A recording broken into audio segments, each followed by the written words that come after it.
Dear Dr. Craig, I'm a Christian and I'm trying to hold together faith in God. He's all I've ever known to be so true.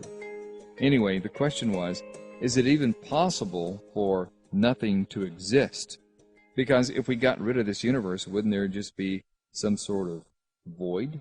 I would really like your help on this. I plan on doing philosophy as I go to college in January, so I'm just trying to hold my faith together and learn and grow in Christ. Well, there are a couple of things going on here, but not only his question about nothingness and is it even possible for nothing to exist, but he also seems to be struggling a little bit. I noticed that, and I wonder why. He doesn't seem to let on as to what it is that is causing him difficulty. The language of holding on rather than flourishing is he said disturbing. It twice. And I just know in my past, in my walk with the Lord, that sometimes I felt like I was on hold in my 20s and 30s and so on until I get a certain question answered. You know what? I don't feel like I can keep going with the vigor in my relationship with the Lord until I get this issue settled. God has always been very gracious to me, Bill. I have gotten the answers. Not that I know it all, but to my satisfaction, my disturbing questions, God has graciously given me resources and insight to the point that I could move on. But this does seem like, from this college student, something that kind of has him on hold a little bit. Right, and that's unfortunate because I don't think everyone is as fortunate as you are, Kevin. I think many times Christians will not be able to receive the answers to their questions because perhaps they're geographically isolated. Think of someone in Siberia or in the Sudan where they just don't have the resources to get answers. And therefore, I think that the key to successful Christian living is not having all your questions answered. It's learning how to live victoriously with unanswered questions. And so it's important not to let these sort of unanswered questions put our faith on hold.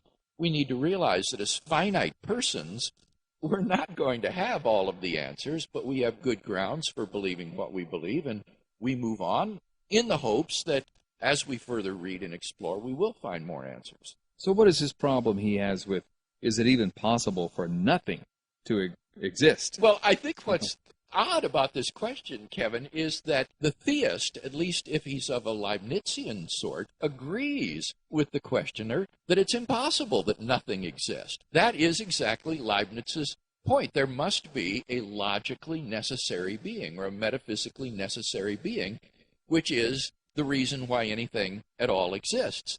So the heart of the Leibnizian version of the cosmological argument is that there is a metaphysically necessary being, which is the sufficient reason for the existence of everything else.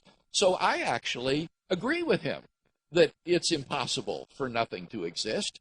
There is no possible world in which nothing exists. God exists in every possible world and is a metaphysically necessary being.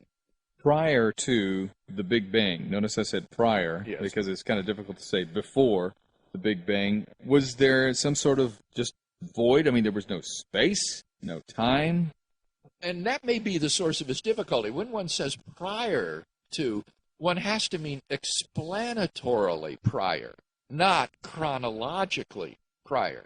When we say there was nothing before the Big Bang, what we mean is there was not anything before the Big Bang. We don't mean that there was something before the Big Bang and it was nothing.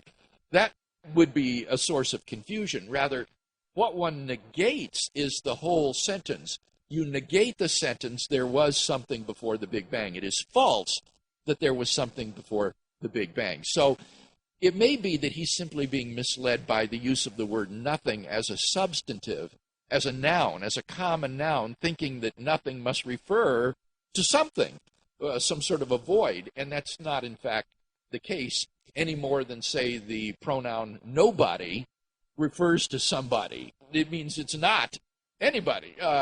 And similarly, it's not anything prior to the Big Bang. So in saying that the universe began to exist and was preceded by nothing, one means the universe began to exist and there was not anything prior to its beginning.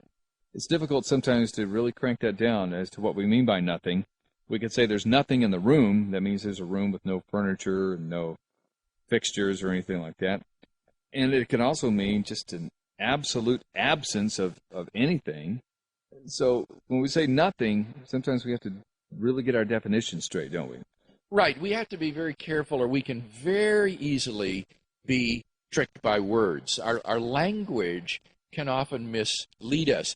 There's this wonderful incident in the Odyssey, I think, of Homer, where you remember Ulysses confronts the Cyclops, and the Cyclops says, "What is your name?"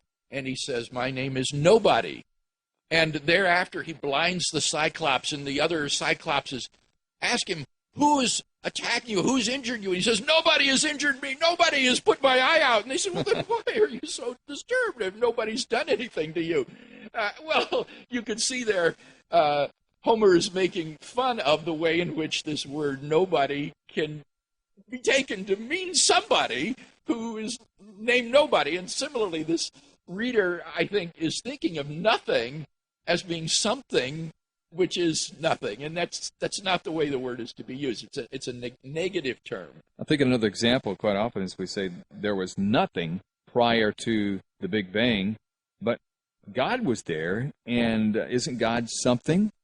And what we would, I guess, try to fine-tune that to is that there was nothing material or spatial or of time prior to that. Well, again, you've got to be very careful that you understand the word prior to mean explanatorily prior or causally prior, not chronologically or temporally prior. So I would say that God is not chronologically prior to the Big Bang. He's not temporally prior to the Big Bang.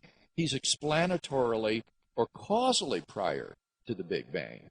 And material reality comes into being at the Big Bang, so it's obviously not causally or explanatorily prior to itself. It is contingent, brought into existence by God, so that God has a sort of causal and explanatory priority to the universe, but not a temporal priority.